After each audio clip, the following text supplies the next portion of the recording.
কিভাবে বিভ্রান্তির খবর ছড়ানো হচ্ছে। আমি আরো ছবি প্রমাণ দিয়ে দেখাবো যে কিভাবে বিভিন্ন বিভিন্ন অ্যাকাউন্টে মিথ্যে মিথ্যে ছবি দিয়ে বলা হচ্ছে যে এইটাই নাকি আয়নাঘর, এইটাই নাকি আয়নাঘর। আসলে আয়নাঘর তখনও তৈরি হচ্ছিল, আন্ডার কনস্ট্রাকশন।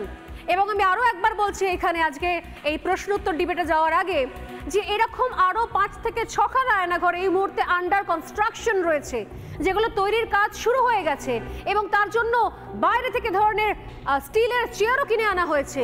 কিন্তু নিঃসন্দেহে আজকের এই এপিসোড দেখার পর ইউনূস প্ল্যান চেঞ্জ করে দেবেন এবং আমরা যেরকম খবর পেয়েছি সেখানে কাঠের চেয়ার বসার ভাবনা চিন্তা ইতিমধ্যে শুরু হয়ে গেছে, কারণ বিজ্ঞানগত দিক থেকে একটুখানি ভুল হয়ে গেছিল। এবার আরো যত্নশীল হয়ে মোহাম্মদ ইউনূস নতুন নতুন আরো 3-4খানা আয়নাঘরকে সামনের 1 মাসের মধ্যে আপনাদের সামনে নিয়ে আসবে। কিন্তু লাভ কিছু হবে কি? এত মিথ্যে লাভটা কি? একটা ছোট্ট মন্তাজ নিয়ে ফিরে আসছে আজকে আলোচনাতে। প্রশ্ন করব সরাসরি।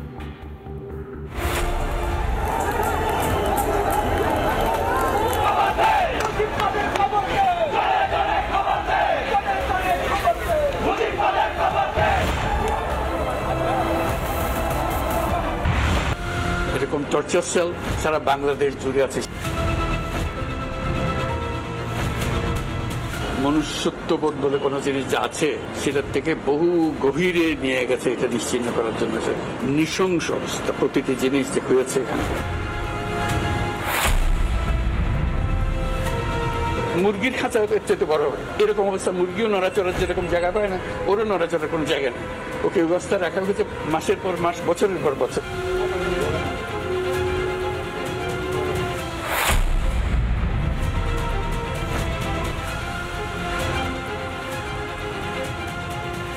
এখানে অনেক কিছু পাওয়া যাচ্ছে, আসলে কি পুরাই মিশা কথা ভাই। এটা লিফটের বেসমেন্ট ভাই, এই জায়গায় আয়না ঘর বলতে কোনো কিছুই নাই।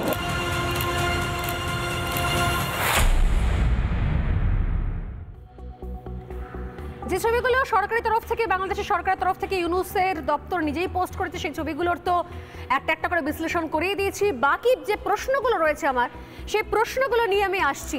আমাদের সঙ্গে যারা রয়েছেন এই মুহূর্তে রয়েছেন ব্লিটসের সম্পাদক সালাউদ্দিন শোয়েব চৌধুরী, রয়েছেন আইনজীবী নিঝুম মজুমদার, আশা করি প্রত্যেকেই আমার প্রতিবেদনটা দেখলেন এতক্ষণে।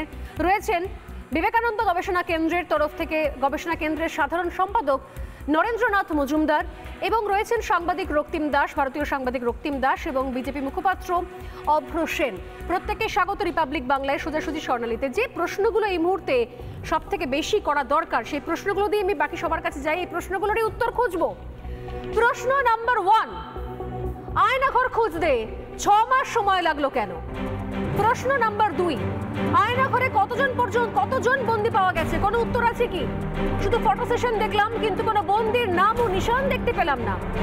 কয়েদিরা কি হাসিনার সঙ্গেই পালিয়ে গিয়েছিলেন? 5ই আগস্ট আমরা দেখিনি, অন্য কোনো হেলিকপ্টার উড়েছিল নাকি? কয়েদিরা কোথায় গেলেন? আয়নাঘরের কয়েদিরা। আয়নাঘর সাজানো গোছানো হলো কি করে? নতুন প্লাস্টার অফ প্যারিস, নতুন গাঁথনি, নতুন কোমর, নতুন শৌচালয়, নতুন শাওয়ার কিভাবে? ইউনূসের সঙ্গে সাংবাদিকরা সেখানে কি করছিলেন? দেশে কতগুলো গুম ঘর আছে, এখনো সঠিক তথ্য কেন দিতে পারছে না? নাকি আন্ডার কনস্ট্রাকশন তাই জানা নেই? আর কোথায় কোথায় গুম ঘর আছে তার অ্যাড্রেস এখনো পর্যন্ত স্পষ্ট নয়। তাহলে কি সেখানেও কাজ চলছে? আমি এক এক করে উত্তর দিতে শুরু করবো। আমার সঙ্গে রয়েছেন সালাউদ্দিনের কাছে আগে আসি একবার। দীর্ঘদিনের আগেও একাধিকবার সালাউদ্দিন সাহেব বারবার করে অভিযোগ করছিলেন যে আসলে শুধুমাত্র সবটাই অশান্ত করার চেষ্টা দেশকে। সালাউদ্দিন, এরপর কি বলবেন? এই ছবিগুলো দেখার পর কি বলবেন? অনেক ধন্যবাদ স্বর্ণালী সরকার দিদি। দেখুন, ইউনূস একটা অভ্যাসগত মিথ্যেবাদী, ভণ্ড, প্রতারক। এই যে আয়নাঘর আপনি বলছেন যে আয়নাঘর পেতে 6 মাস লাগলো কেন, আসলে ব্যাপারটা এরকম না। আয়নাঘরটা নির্মাণ করতে 6 মাস লাগলো।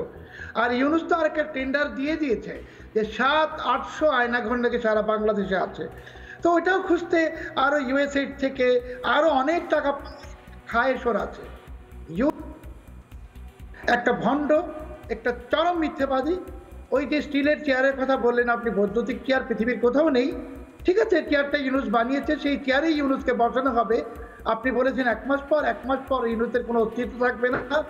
আজ রাতেই ইউনূসের চূড়ান্ত সিদ্ধান্ত আমেরিকা থেকে ঘোষিত হবে এবং সেই স্টিলের চেয়ারে ইউনূসকে বসানো হবে। সে তার নিজের আয়নাঘর নিজেই তৈরি করেছে, এবার সেই আয়নাঘরে আমরা বসাবো তাকে, কোনো সমস্যা নেই। এবং দেখুন দিদি যে ইউএসএ শুধু বাংলাদেশে তো না, ভারতে একই কাজ করছে। আর আপনি বললেন সাংবাদিক নিয়ে গেছে, যেগুলো সাংবাদিক না, ওগুলো হলো জনসংযোগ কর্মকর্তা। ওদেরকে NED national endowment for democracy ওরা টাকা দেয়। আর ওই যে আল জাজিরা, যেটা জিহাদিদের নেটওয়ার্ক, সাংবাদিক কেউ গেছে? ইউনূস তো নিজের যে নাটক, ফ্লপ নাটক, আর আপনি দেখেছেন সেখানে বিদেশি কয়েকজন সাংবাদিককে দেখতে পাওয়া গেল, বিদেশি কয়েকজনকে দেখতে পাওয়া গেছে, কিন্তু আফসোসের বিষয় হচ্ছে তারা যারা গেছে তাদের চোখেও পড়লো না ঝাঁ চকচকে বিষয়। আমি আপনাকে জিজ্ঞাসা করছি, এটা কি সম্ভব?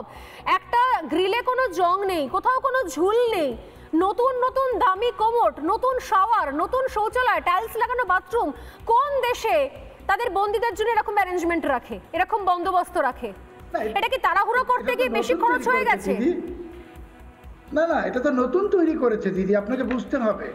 তো এটা তো ইউনূসের ফ্লপ নাটক। ইউনূস এর আগে গ্রামীণ ব্যাংকে সুফিয়া বেগমের একটা নাটক চালাতো, গল্প শোনাতো পৃথিবীকে, সুফিয়া বেগম। তারপর আমরা বৃহস্পতি থেকেই প্রমাণ করেছি সেটা মিথ্যে। আজকে আপনি ফাঁস করে দিলেন আয়না ঘরের পর্দা ফাঁস।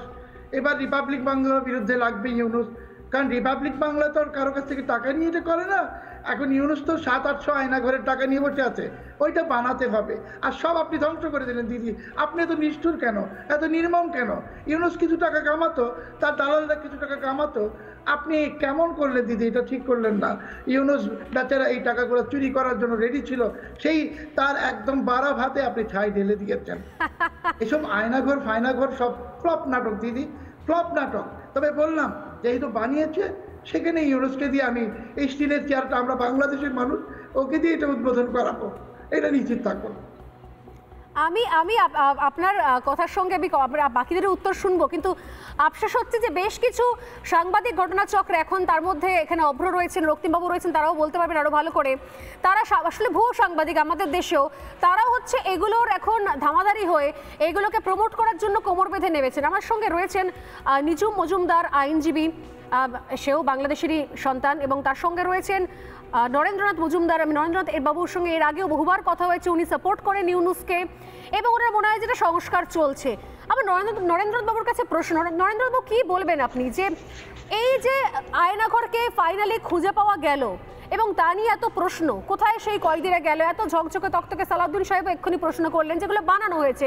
সরাসরি বলছেন তিনি যে এগুলো সাজানো গোছানো হয়েছে, কোথাও এরকম কিছু হওয়ার সম্ভাবনা ছিল না। নতুন নতুন জিনিস এনে ইনস্টল করা হয়েছে, নতুন টাইলস, নতুন কোমোড, নতুন গাঁথনি, নতুন স্টিলের চেয়ার। এই সাজানো গোছানোর জন্য 6 মাস সময় চলে গেল, 6 মান্থস, এত সময় লাগলো?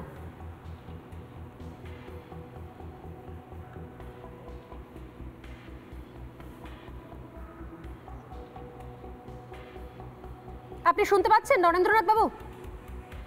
আমি বলবো দিদি নমস্কার। শোনেন, আয়নাঘরে তো আমি নিজে সরাসরি যাইনি। আয়নাঘরে যে সমস্ত বন্দীরা গেছে ইতিপূর্বে, যারা সেখান থেকে এসে সে নির্মমতা বর্ণনা দিচ্ছে, তাদের কাছে বোঝা যাবে আয়নাঘরের কতটা কষ্ট। আর যদি আয়নাঘর বলেন আর জেলখানা বলেন, কোনো হসপিটাল বলেন, যেখানে কোনো অফিসার পরিদর্শনে যায় সেখানে অবশ্যই একটু পরিষ্কার পরিচ্ছন্ন করা হয়। যেখানে রাষ্ট্রের প্রধান যাবেন সেখানে কি একটু ধুলকালি পরিষ্কার পরিচ্ছন্ন করা হবে না? এটাই স্বাভাবিক। নানা ধরনের কন্টেন্ট দেখার জন্য লাইক করুন, শেয়ার করুন আমাদের ফেসবুক পেজ, সাবস্ক্রাইব করুন আমাদের ইউটিউব চ্যানেল। পাশাপাশি অন্যান্য ব্রেকিং নিউজের জন্য অবশ্যই চোখ রাখুন রিপাবলিক বাংলায়।